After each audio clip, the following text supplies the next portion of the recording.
आज यहां अजमेर आने से पहले मुझे तीर्थराज पुष्कर जाने का सौभाग्य मिला। हमारे शास्त्रों में ब्रह्मा जी को सृष्टि का रचयिता कहा गया है। ब्रह्मा निर्माण का दौर चल रहा है। केंद्र में भाजपा के नेतृत्व वाली एनडीए सरकार के 9 साल भी पूरे हो गए हैं। भाजपा सरकार के 9 साल देशवासियों की सेवा के रहे हैं। भाजपा सरकार के 9 साल सुशासन के रहे हैं। भाजपा सरकार के 9 साल गरीब कल्याण के लिए समर्पित रहे हैं।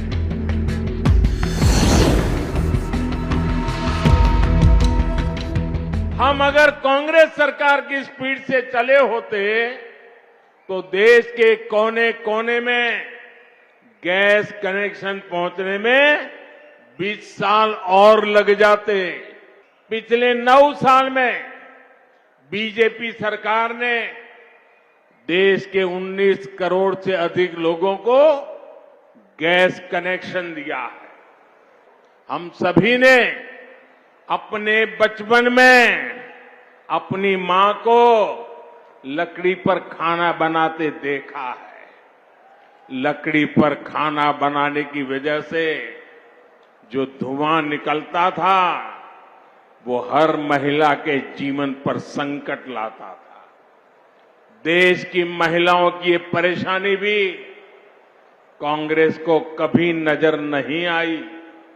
कांग्रेस शासन में एक गैस कनेक्शन पाने तक के लिए इधर उधर दौड़ना पड़ता था, सिफारिशें लगवानी पड़ती थी। इसलिए 2014 तक सिर्फ 14 करोड़ लोगों के पास ही गैस कनेक्शन था। हम अगर कांग्रेस सरकार की स्पीड से चले होते तो देश के कोने कोने में गैस कनेक्शन पहुंचने में 20 साल और लग जाते। यानी बिना गैस कनेक्शन के एक पीढ़ी और गुजर जाती। मुझे ये स्थिति स्वीकार नहीं थी।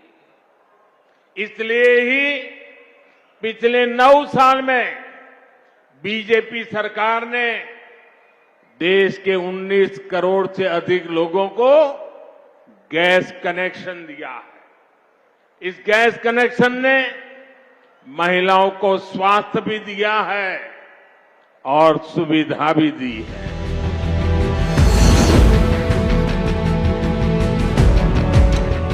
बड़े बड़े शहरों में आए दिन आतंकी हमले होते थे।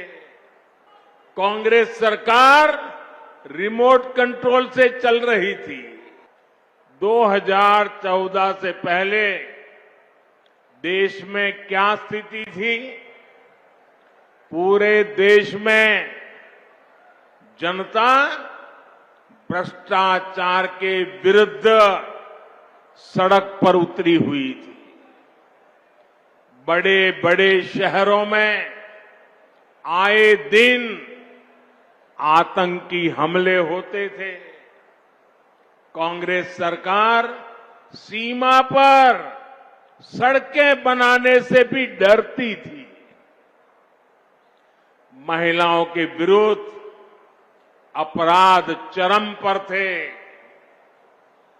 प्रधानमंत्री के ऊपर सुपर पावर थी। कांग्रेस सरकार रिमोट कंट्रोल से चल रही थी। निर्णय होते नहीं थे। नीतियां चौपट थी। निवेशक निराश थे। युवाओं के सामने अंधकार था। जनता से वोट लेकर कांग्रेस जनता को ही कोस रही है।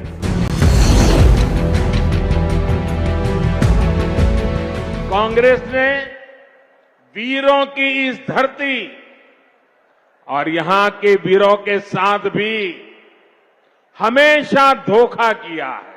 कांग्रेस ही है जो 4 दशक तक वन रैंक वन पेंशन के नाम पर हमारे पूर्व सैनिकों से विश्वासघात करती रही।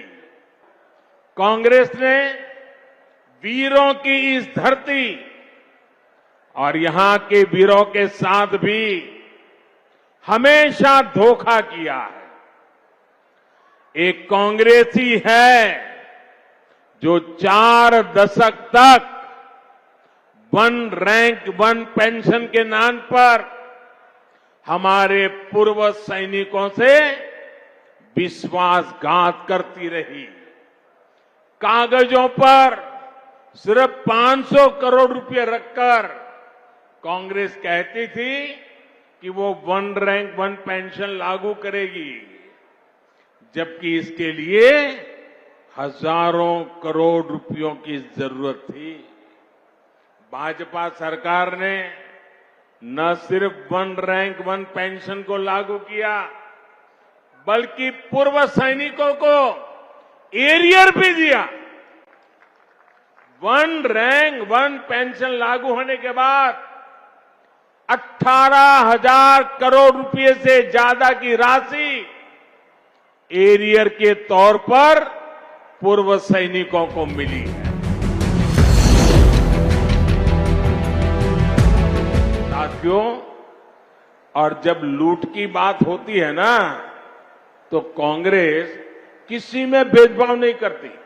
कांग्रेस देश के हर नागरिक को, गरीब हो, दलित हो, पीड़ित हो, शोषित हो, वंचित हो, आदिवासी हो, अल्पसंख्यक हो, दिव्यांग हो, महिला हो, युवा हो, सबको समान भाव से लूटती है। बीते 9 वर्षों में बीजेपी सरकार ने 29 लाख करोड़ रुपए डायरेक्ट बेनिफिट ट्रांसफर डीबीटी के माध्यम से सीधे गरीबों के बैंक खाते में जमा किए।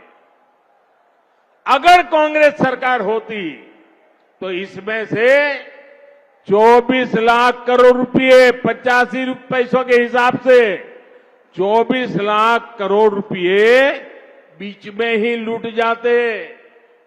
साथियों, और जब लूट की बात होती है ना, तो कांग्रेस किसी में भेदभाव नहीं करती। कांग्रेस देश के हर नागरिक को, गरीब हो, दलित हो, पीड़ित हो, शोषित हो, वंचित हो, आदिवासी हो, अल्पसंख्यक हो, दिव्यांग हो, महिला हो, युवा हो, सबको समान भाव से लूटती है।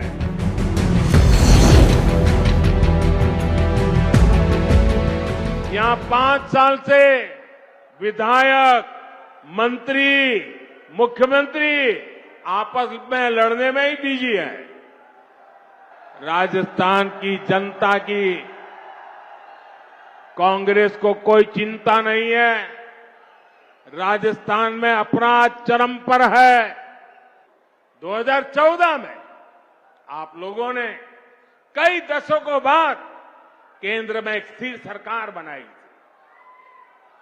भाजपा के ने आपके हर आदेश की मर्यादा रखी है, लेकिन आपने 5 वर्ष पहले राजस्थान में भी एक जनादेश दिया था, और बदले में राजस्थान को क्या मिला? क्या मिला? अस्थिरता और अराजकता। यहां 5 साल से विधायक, मंत्री, मुख्यमंत्री आपस में लड़ने में ही बिजी है। राजस्थान की जनता की कांग्रेस को कोई चिंता नहीं है। राजस्थान में अपराध चरम पर है। लोग अपने तीज त्योहार तक शांति से नहीं मना पाते। कब कहां दंगा हो जाए इसकी कोई गारंटी नहीं। और कांग्रेस सरकार आतंकियों पर मेहरबान है।